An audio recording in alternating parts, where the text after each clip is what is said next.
There was a time of great fitna, a time of great trial and tribulation during the lifetime of Imam Ahmad, when some of the core beliefs of Islam were being challenged, and unfortunately there were certain rulers as well of the Muslim lands who had also succumbed to these incorrect beliefs about some of the issues in regards to Islam and the Quran. And what they decided to do was they decided to enforce their incorrect beliefs upon everyone else. So the scholars lined up to debate them, to challenge them, to state how these beliefs were incorrect. And they began to eventually imprison and even torture and kill some of these scholars who would oppose them. And they literally went through all the scholars till the last one left standing was none other than Imam Ahmad ibn Hanbal rahimahullah ta'ala, who was a great defender of the proper beliefs of Islam. So the king, the ruler, had called Imam Ahmad a couple of times, tried to convince him.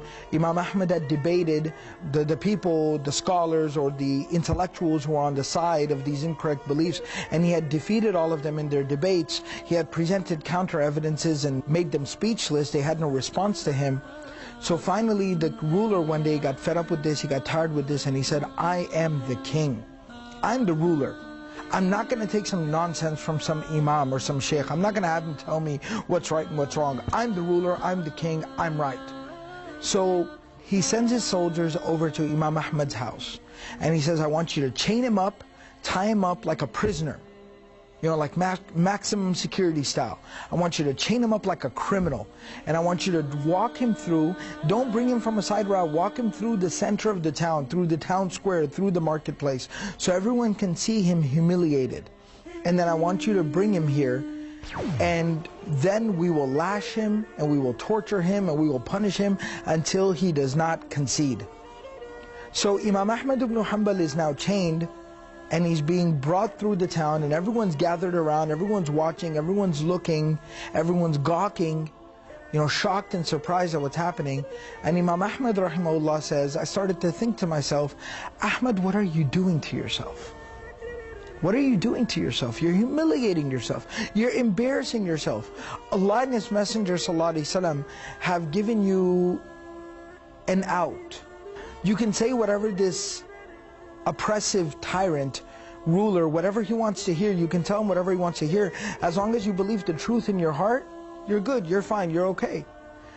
But why are you doing this to yourself? Why are you humiliating yourself? Do you really want to leave this as your legacy? Humiliation, torture? And then he says, as I was thinking this to myself, I felt somebody tugging on my clothes, like my shirt, from behind me. And he said, I turned around, and it was a young man. And this young man seemed familiar. And he said, he goes, oh Imam, ya Imam Ahmad. He goes, do you know who I am? He said, I'm Abul Haytham. And Imam Ahmad tells us that Abul Haytham was the most notorious criminal of that time in that era. Right? He was like Billy the Kid. Right? So he was like this notorious criminal who was the most wanted man. He was at the top of the most wanted list.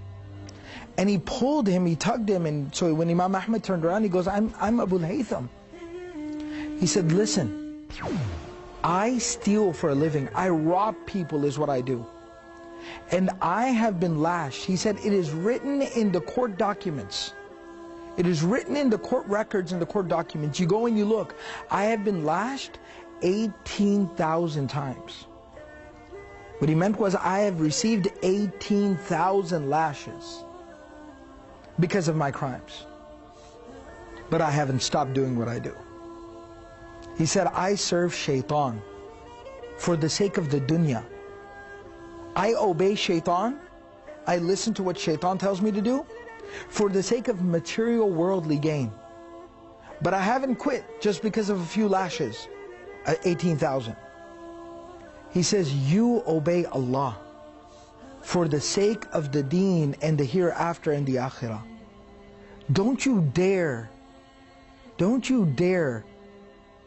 ease up on your stance because of a few lashes. Don't you worry about a few lashes. I didn't give up robbing people, doing bad things because of lashes. Don't you dare give up a good thing because of lashes. And he said these words to me and he let my shirt go. And the soldiers dragged me on. And that was the last time I ever saw him. But Imam Ahmad said, when he said those words to me, it lit a fire inside of me. And I said, I don't care what they're going to do to me, but I'm going to stand firm. And that's exactly what Imam Ahmad did. And eventually, Imam Ahmad became the reason of the preservation of the proper Islamic beliefs and the defeat of this very corrupt movement. And that's why Imam Ahmad, for the rest of his life, wherever he would sit, whenever he would pray, before he would go to sleep, he would make dua to Allah for Abu al-Haytham. Rahimallahu Abu al-Haytham. May Allah have mercy on Abu al-Haytham. May Allah forgive the sins of Abu al-Haytham. The moral of the story is, never underestimate anyone. Everyone's got something to offer. Everyone's got a potential. Everyone's got untapped, limitless potential. It's just a matter of realizing that ourselves and then trying to bring something productive to the table. So don't underestimate yourself, first and foremost. Secondly, never underestimate anyone, because you don't know what they're capable of. You don't know what good deed they've done.